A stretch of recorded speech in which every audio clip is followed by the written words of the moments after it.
Hello guys, we are at Sunnyside studio. I am Captain Imad.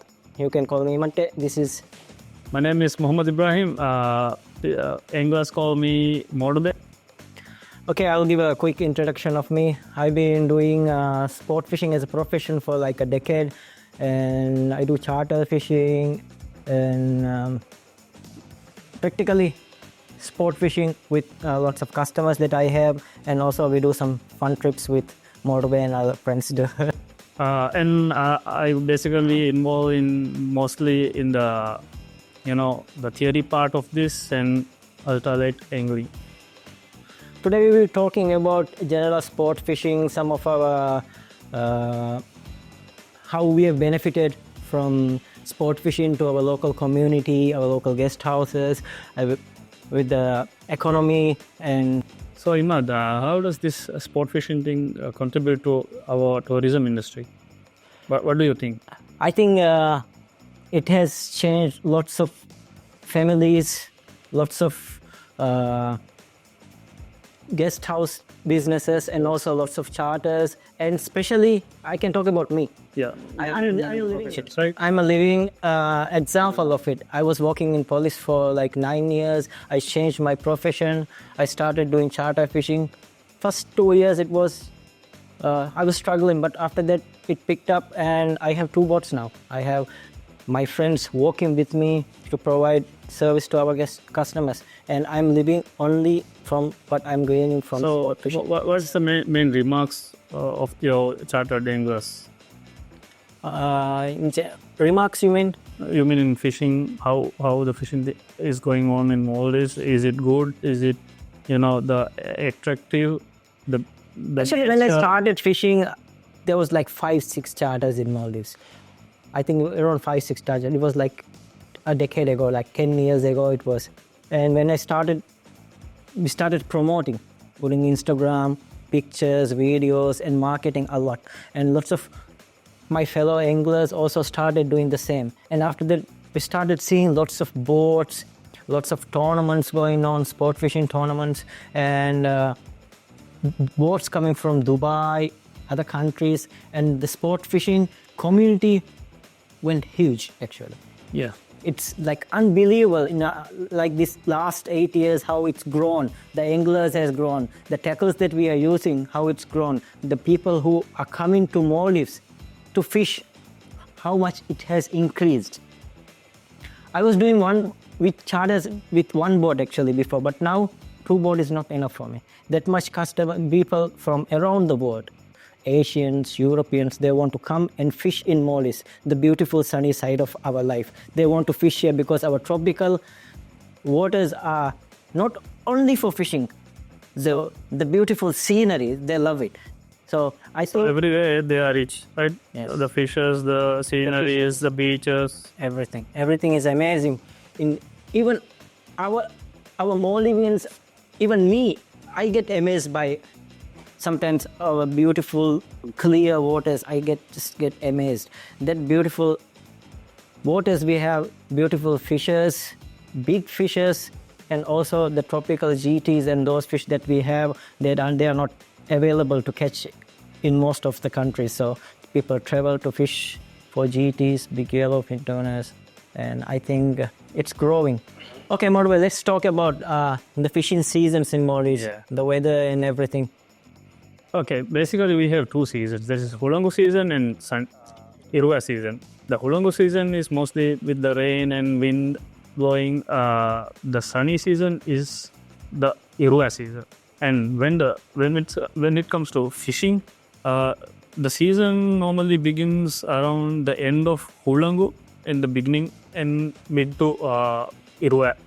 There is almost every year there is the way of our fishing. And what do you say? Yes, you're practically right. Actually, the Irua season starts from December, around December 10 to April. It's Irua. We call it season because the weather is really nice those days, normally. Yeah, sunny. It's not that we don't have fish, we can't catch fish in Hulangu. We have fish. If the weather is good, we can go out and, like Irua, we can catch fish and Hulangu also. How about the targeted fishes in both seasons? They are always there. We are really blessed actually in that way, because yellowfin tunas are always there in some areas of Maldives. GTs are always there. All other fish we have, in some countries there are seasonal fish that comes and goes for the season. But I think the Maldivians are really blessed, because all the fishes are always there and we can catch throughout the year. If the weather is, you can see last year also we went fishing on Hurangu and we caught lots of fish, GTs and everything. We released good GTs. So there's no actual season, but we call it season because the weather is blessed. Yes. So what I was thinking, when people say about seasons, when we target the specific fishes like GTs or maybe marlins and those, there is a special time we all agree on, right? I understand that we can catch these fishes in any time of the year, but there's a special targeted time for these species. So what's your experience on this?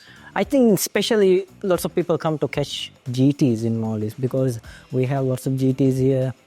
Maybe not the biggest, but we have really good sized GTs also. I remember last year also we got like around 50. We didn't weigh it, but it was like 50 kg or 45 plus. Current is the most important thing. For GTs? For GTs, current is really important. And there's heavy good currents, and that we get, those currents we get normally in Irua. And nowadays we have that current. When current is good, we can catch good GTs. So, and also all other species, I think current really matters when it comes to fishing. So Imad, Captain Imad, so you said about the sizes of GTs. Is it becoming reduced or is it staying at the, I think in a measurable area? For what I am saying is, for a person to target a fish, they will need some sizes or maybe weight of the fight, or what is it actually? Actually, all the anglers all over the world, everybody wants big fish, right? Everybody says, I want big fish, big fish. There are big GTs, but you might not catch in 1 day or 2 days. You might get that fish in a year or two. I've been fishing for like 15 or more years as sport fish with rod and reels, and I've never caught a GT 40 plus. But I'm always happy when I get fish 30 especially plus, GT, yeah, right? Especially GTs. The fight is amazing. They are very strong fish, and especially when there's good current, the fight is double. So I think, and the size of, I think it got reduced past few years because of, I don't want to say overfishing, but maybe we are not doing it sustainably. I think GT is something that we need to. I'll add something. Okay. When you talk about GTs, this GTs to grow to about 60 centimeter or so, it takes like 3 to 5 years. So when you say it is overfished, or maybe overfished, or maybe there is many not many huge like 40 kg plus fishes, maybe there is a relation in between there. Maybe overfishing, or maybe there is no timeline guideline in fishing, and to keeping these things in a sustainable manner. So I guess we have to think a lot on these things when we do the recreation or sport fishing. So yeah, there's a thing I want to actually highlight. This GTs, and there are many other species like bonefish and triggers. Those are actually very targeted fishes around the world. So when there is a target, when there is a thing in Maldives, where these people can come visit, We can profit from. Right? and fish and have fun. Actually, we have to think a lot on those areas. I've said it in the interview also. All the tourists that travel to Maldives, they don't want they don't want to see only sharks and turtles. There's GT also that they want to catch. Lots of people, lots and lots of tourists visit to Maldives to catch GTs. In their way, all those creatures are amazing. Actually, the speed of a GT, the speed of a bone, the fastest running fish in the shores. There is a bonefish, so it is amazing. They have And we save fish and everything. I think if there are regulations that people can catch, there are limitations for these fish to catch and kill. I think the GTs and everything will grow bigger and bigger. That triggers. There's a way that they can you can release it, right? Catch and release is a thing in sport fishing, right? So there's many habits that you can follow. You have to take care of the fish. You have to take care of the fish when you put on the deck. It's better if you put a towel or something, wet towel or something, and you put the fish on the towel. And Quick releasing. Take the picture as soon as you can, or video or whatever, anything, and make sure the fish is healthy. The boat should be ready for that, right? Yes. Catch and release. The boat should be ready. The anglers, the captains, and the crew on the boat must be educated about those things. You know, when the fish is on the deck, you must put water on the head. And Education is very important. So actually, when it comes to education, me and my few friends are targeting our fellow anglers, children, and their kids, and the families and grown-ups. We educate them. We want to teach how things should be done. It is fun, but this fun should be sustainable way. Sustainable way. We have to. I'm also trying to educate lots of people, lots of guys who message me. And mostly these people listen and follow. That's very important. Listen and follow. Okay, now let's talk about the accessibility to guests and everybody who wants to fish in Maldives. Like how they can get the service of our boats and everything. So how is it going now? I think I bring lots of people direct to my island and we fish. But there are some issues in the resorts, when there's a customer who likes our work and who wants to fish with us. And sometimes from some resorts, they don't want us to go in their property, their harbor, to pick up the guests. In those times, it becomes really difficult for us. And some good trips in the past, we had to cancel because the resort didn't allow us to go. I think that's a very sad thing for the guests, especially because those people. So the guest actually is willing to go outside of the resorts and But they are not allowed. Do the fishing, learn something, and catch their targeted fish. So that is actually something they are looking forward when they are in Maldives, right? Yes. Actually, they contact us before they come to Maldives. Also, they book with us. Some people pay us in advance. And those times also, the resorts are not allowing. They're telling the guests that we have our own boats. You have to go fishing on our boats. This is a private property. You can't come into our. Basically, what you are saying is we have to have our local guidelines and sport fishing, some manners, and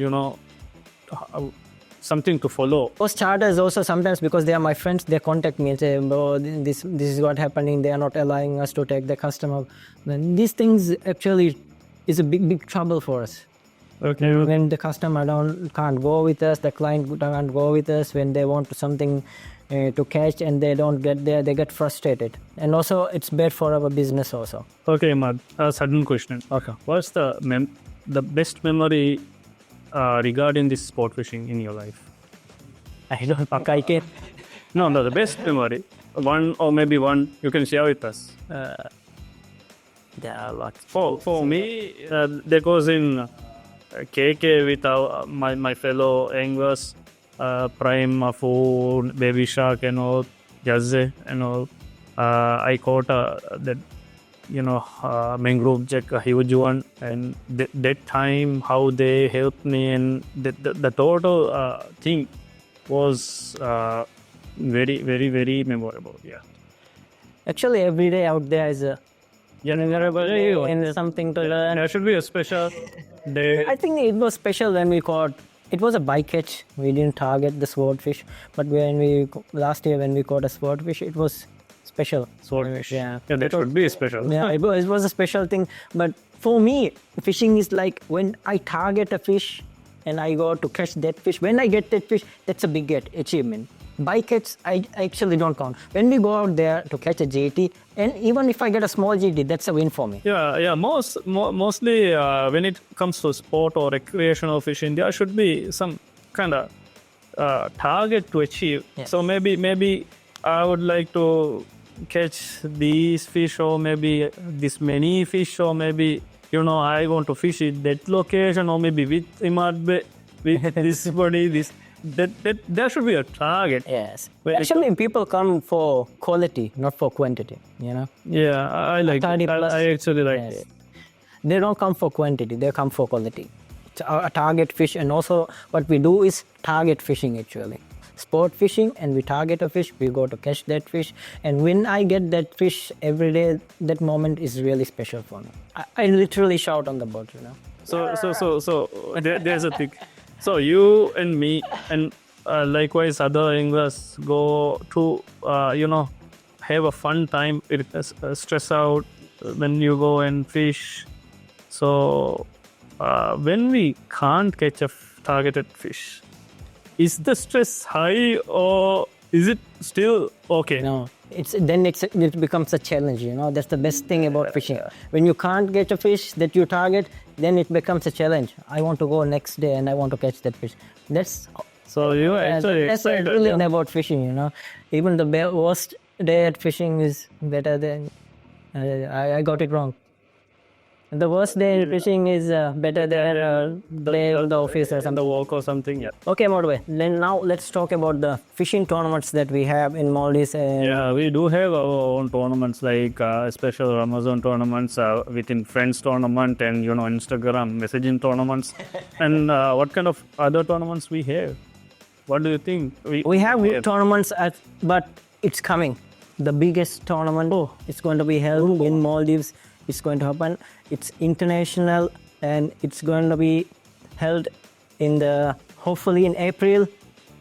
So we'll open for the registration today itself, right? And it's a very good opportunity for the foreigners to participate, to visit Maldives and enjoy this great tournament. It's going to be held in Maldives. I hope you guys enjoyed. So the registration will be open today itself. And I hope you guys enjoyed the podcast so far, and hope to see you guys in the next one. The next. Thank you. Yeah.